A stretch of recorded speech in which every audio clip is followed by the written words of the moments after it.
Que la paix et la grâce de Jésus soient avec vous. Nous prenons 1 Thessaloniciens, le chapitre 5 et le verset 17. Un verset très court. Priez sans cesse. C'est vrai, dans le milieu pentecôtiste, les gens aiment beaucoup la prière, ce qui est une bonne chose. Mais avant de prier, il faut d'abord connaître celui qu'on invoque, connaître sa volonté. Parce que si vous faites beaucoup de prières en dehors de la volonté de Dieu, un jour vous allez vous fatiguer, car vous ne verrez pas sa réponse. La Bible est claire. Si vous priez selon la volonté de Dieu, il va vous donner ce que vous lui avez demandé. Voilà pourquoi, même quand on dit prier sans cesse, nous faisons de la prière tout un enseignement pour qu'on sache ce qu'il faut faire. Prier sans cesse a été très mal compris de beaucoup de gens pendant beaucoup d'années. Prier sans cesse, ce n'est pas parler à Dieu comme je l'ai fait du matin au soir. Ce n'est pas ça. Parler à Dieu comme moi je l'ai fait du matin au soir.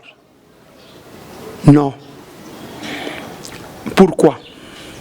Parce que si c'est ça l'interprétation, alors celui qui nous a écrit, il n'a pas respecté. Si lui-même n'a pas respecté, alors que dire de nous autres qui lisons seulement? Parce que la Bible nous parle de l'apôtre Paul qui a fait presque 1 année et demie à Corinthe en train d'enseigner la journée et la nuit. En Éphèse, l'apôtre Paul enseignait là-bas pendant 2 ans. 2 ans, le matin et le soir. Donc quand il enseignait ici, lui-même n'a pas respecté ces versets. Ce verset a un autre sens. Ce n'est pas parler, ce n'est pas prier comme nous définissons la prière, c'est-à-dire je me mets à genoux, je parle. Imaginez, je me mets à genoux, je parle à Dieu toute la journée. Quand est-ce que je vais évangéliser? Si prier sans cesse signifie ce que vous dites de Jésus-Christ lui-même, ne respectez pas ça. Parce que la Bible nous dit pendant la journée, il enseignait, la nuit, il priait. Ce n'est pas ce que ces versets signifient. Même ceux-là qui font beaucoup de bruit, non, il faut prier en tout temps, du matin au soir. Tu ne parles qu'à Dieu. Ils parlent seulement, mais ils ne mettent pas en pratique selon leurs explications. Parce que je les ai déjà entendus eux-mêmes nous dire nous devons prier toute la journée en train de prêcher.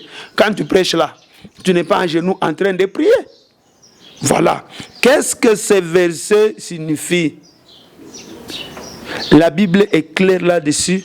Nous devons être en communion permanente avec Dieu 24 heures sur 24.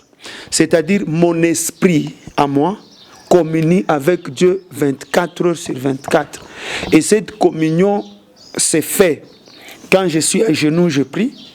Même quand je suis en train de vous parler là, dans mon esprit, je suis en communion avec Dieu, c'est lui qui me communique. C'est ça l'interprétation de ces versets.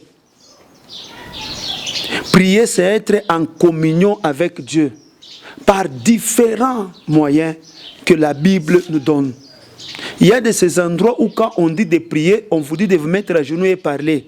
Mais ici, quand on dit prier, ça a un autre sens. C'est entretenir cette communion permanente avec Dieu. Cette communion se fait même par la prière, comme nous la définissons. Très tôt matin, je suis à genoux, je parle au Seigneur. À un moment donné, je peux être même en cours de route, mais mon esprit n'est pas stérile. Mon esprit est en train de parler, de communier avec mon Seigneur. C'est ça le sens de ces versets. Prier en tout temps, c'est le même sens. Celui qui a dit prier en tout temps, c'est Jésus-Christ de Nazareth. Et puis il a dit, allez et faites de toutes les nations les disciples. Donc même quand les apôtres faisaient de toutes les nations les disciples, ils étaient en train de respecter cette instruction du Seigneur.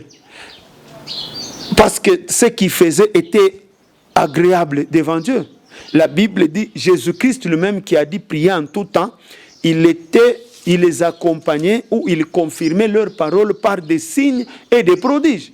Donc le Seigneur les voyait respecter cette instruction de prier en tout temps. Même quand ils étaient en train d'enseigner du matin au soir, Jésus-Christ a reconnu que ces gens étaient en communion avec le Père. C'est ça le sens de ces versets. Donc tu es là, tu entretiens ta communion avec Dieu. En te mettant en genoux, tu lui parles, à un moment donné, en exerçant le ministère, mais que dans ton esprit là, que Dieu soit présent. Si Dieu est présent, tu seras en train de parler avec lui à chaque instant. À chaque instant. D'ailleurs, nous parlons avec Dieu 24 heures sur 24. Si nous analysons même les prières selon la Bible, dans la prière, ce n'est pas seulement moi qui parle. Qu'est-ce qu'on appelle prière? C'est quand moi et Dieu nous communions ensemble. Je peux être là, je lui dis un mot, et puis il me dit tais-toi. Tout en étant à genoux, il commence à me communiquer. J'ai fait 4 heures là-bas. Après 4 heures, qu'est-ce que moi je dirais?